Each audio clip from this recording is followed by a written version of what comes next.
আসসালামু আলাইকুম। যারা এক্সপিরিয়েন্স আছেন, এক্সপিরিয়েন্সদের সিভি কেমন হওয়া উচিত, আজকের ভিডিওটি তাদের জন্য। কেরিয়ার বাই সবুজ চ্যানেলে আপনাকে স্বাগতম। যারা চ্যানেলে নতুনটি ভিডিও দেখছেন তাদেরকে চ্যানেলটি সাবস্ক্রাইব করার অনুরোধ রইল। এই রিলেটেড আরও নতুন নতুন ভিডিও পেতে সবার আগে আইকন বাটনটি ক্লিক করুন, তাহলে আপনি সবার আগে নোটিফিকেশন পেয়ে যাবেন। আজকের ভিডিওটি হচ্ছে যারা এক্সপিরিয়েন্স তাদের জন্য। এক্সপিরিয়েন্সরাও কিন্তু অনেক সময় সিভিতে ভুল করে। সিভিটা কোনো কোম্পানির ম্যানেজমেন্টের আপনার সামনে আসা বা দৃষ্টিতে আসা, এটা খুবই গুরুত্বপূর্ণ। এই বিষয়টি আজকে বলবো কিভাবে আপনি তাদের দৃষ্টিতে আসবেন সিভির মাধ্যমে। প্রথমে কিন্তু আপনাকে দেখবে না, আপনার ভাইবাও নেবে না, প্রথম সিলেক্ট হয় সিভি থেকে। একটা কোম্পানির যদি কোনো সার্কুলার অ্যানাউন্স করে, সেখানে কিন্তু হাজার হাজার সিভি পড়ে।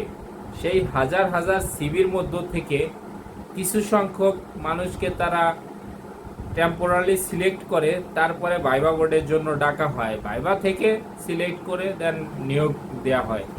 সো সিভিতে এক্সপিরিয়েন্স যারা, তারা তো মোটামুটি জানেনই। প্রথমে আপনার নাম, ঠিকানা, ইমেল নাম্বার, কেরিয়ার অবজেক্ট দিলেন, তারপরে আপনি দিবেন স্কিলটা। অনেকেই আমরা যে ভুলটা করে থাকি, সিভিতে কিন্তু অবজেক্টের পরেই নিয়ে আসি এডুকেশন অথবা পার্সোনাল ইনফরমেশন। এটি কিন্তু করা মোটেও ঠিক হবে না। একটা সঠিক সিভি বা আপনি জব পাওয়ার জন্য কোম্পানির ম্যানেজমেন্টের নজরে আসার জন্য সিভিটা সাজানো, সঠিকভাবে সাজানো অত্যন্ত গুরুত্বপূর্ণ। সিভিটাই মেন।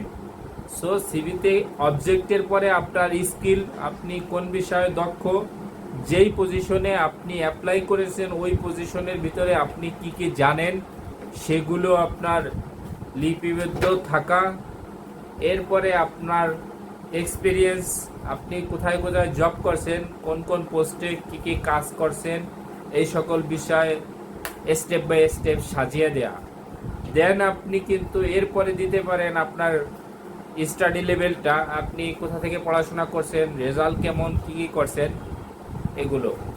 তারপরে আপনার পার্সোনাল ইনফরমেশন, আপনার হবি, আপনার স্কিল, কম্পিউটার লিটারেসি, ল্যাঙ্গুয়েজ, এবং ফিনিশিংয়ে আপনি শেষ করতে পারেন 2 জন রেফারেন্স দিয়ে।